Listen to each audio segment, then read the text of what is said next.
Bismillahirrahmanirrahim. Assalamualaikum warahmatullahi wabarakatuh.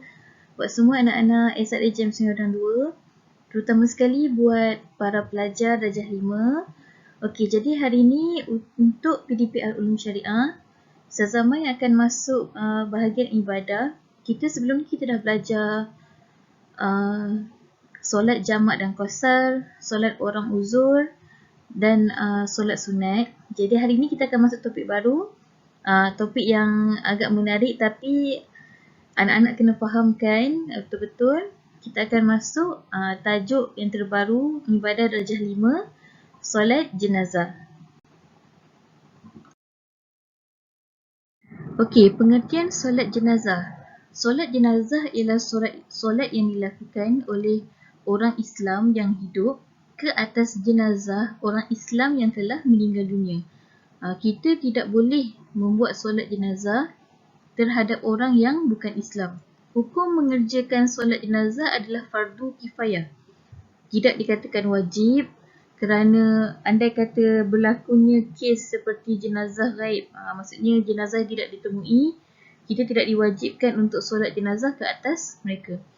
Okey, terdapat juga 4 perkara yang perlu diuruskan terhadap orang yang telah meninggal dunia mengikut susunan. Okey, yang pertama memandikan, kedua dikafankan, ketiga menyembahyangkan dan keempat dikebumikan.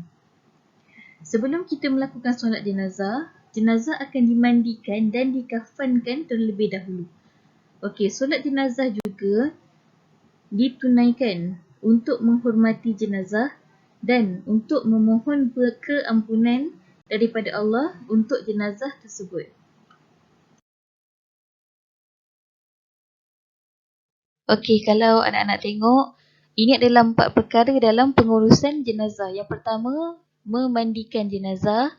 Yang kedua, mengkafankan mengikut syarat-syarat yang akan kita belajar pada minggu seterusnya. Dan ketiga, menyembahyangkan jenazah. Dan yang keempat, dikebumikan. Okey, cara mandian, cara kafan sebenarnya belum lagi dalam sukatan anak-anak.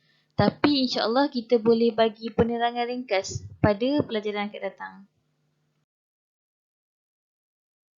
Seperti solat fardu, solat jenazah pun masih lagi ada rukun. Apa-apa solat ada rukun, menunjukkan perjalanan solat tersebut. Jadi solat jenazah ada 7 rukun. Solat fardu yang kita belajar 13 rukun. Jadi solat jenazah yang pertama, berdiri tegak bagi mereka yang mampu. Okey. Seterusnya yang kedua, niat mendirikan solat jenazah. Macam biasa bila kita nak solat, kita akan guna niat solat tersebut. Kalau nak solat jenazah, ikut niat solat jenazah. Kalau nak solat fardu, ikut niat solat fardu. Okey, yang ketiga, solat jenazah tidak ada rukuk dan tetapi tidak ada rukuk dan sujud, tetapi memiliki 4 kali takbir termasuk takbiratul ihram. Apabila dalam solat jenazah hanya menggunakan takbir sahaja, tidak ada rukuk dan juga sujud.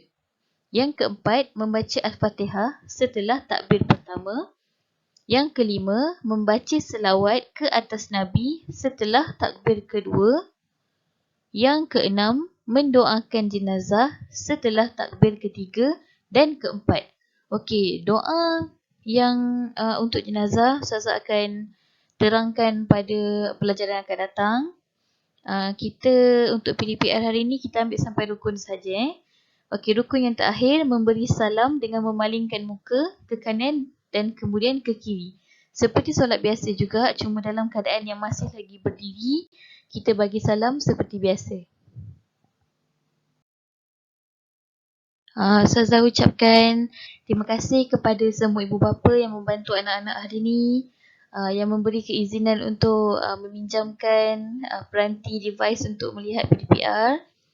Ustazah juga ucapkan jutaan terima kasih buat anak-anak yang menghadiri PDPR hari ini, yang bagi kerjasama.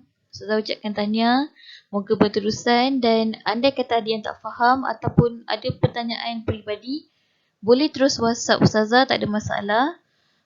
Dan Ustazah harap untuk kali ni tak ada latihan dan nota.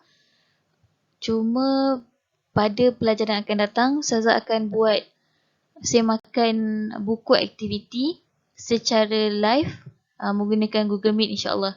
Jadi Ustazah sudahi PDPR hari ini dengan wabillahi taufiq wa hidayah. Assalamualaikum warahmatullahi wabarakatuh. Bye.